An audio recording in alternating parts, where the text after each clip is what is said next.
Hello friends and welcome to the JourneY MindS and to the Taj Mahal, built in 1628 in Agra, India. Shah Jahan was the fifth ruler of the Mughal dynasty. During his third regnal year, his favorite wife, known as Mumtaz Mahal, died in childbirth. Deeply saddened, the emperor started planning the construction of a suitable permanent resting place for his beloved wife almost immediately. The result of his effort and resources was the creation of what was called the luminous tomb in contemporary Mughal texts, and is what the world knows today as the Taj Mahal. In general terms, Sunni Muslims favor a simple burial under an open sky, but notable domed mausoleum for Mughals, as well as for other Central Asian rulers, was built prior to Shah Jahan's rule. So in this regard, the Taj Mahal is not unique. The Taj is, however, exceptional for its monumental scale, stunning gardens, lavish ornamentation, and its overt use of white marble. Entry to the Taj Mahal complex via the forecourt, which in the 16th century house shops, and through a monumental gate of inlaid and highly decorated red sandstone, made for a first-time pewter graphics designer, again by the Taj Mahal. Impression of grand splendor and symmetry. Aligned along a long river channel through this gate is the Taj, set majestically on a raised platform on the north end. The rectangular complex runs roughly 1,860 feet on the north-south axis and 1,000 feet on the east-west axis. The white marble mausoleum is flanked on either side by identical buildings in red sandstone. One of these serves as a mosque, and the other, whose exact function is unknown, provides architectural balance. The marble structure is topped by a bulbous dome and surrounded by 4 minarets of equal height. While the minarets in Islamic architecture are usually associated with mosques for use by the muezzin and the Muslims, the mausoleum is a place of worship for the Muslims. Here, they are not functional, but ornamental, once again underscoring the Mughal focus on structural balance and harmony.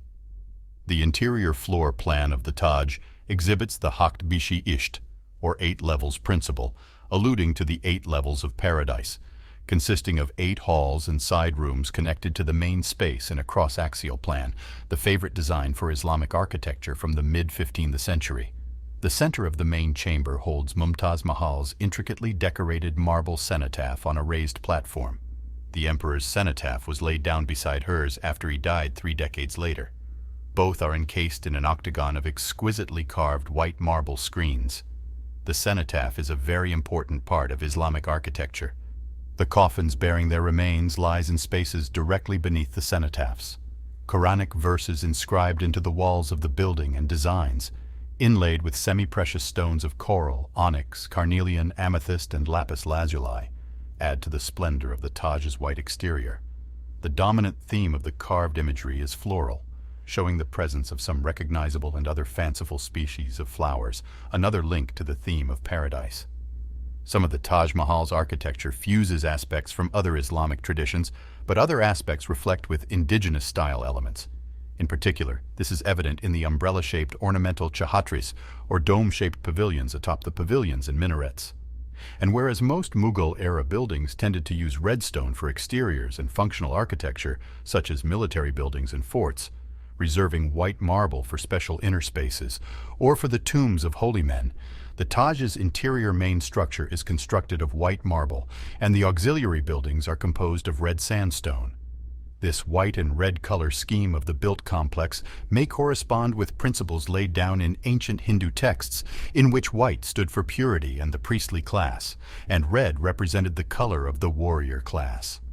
From the outset, the Taj was conceived of as a building that would be remembered for its magnificence for ages to come, and to that end, the best material and skills were employed. Mir Abd al-Karim was designated as the lead architect.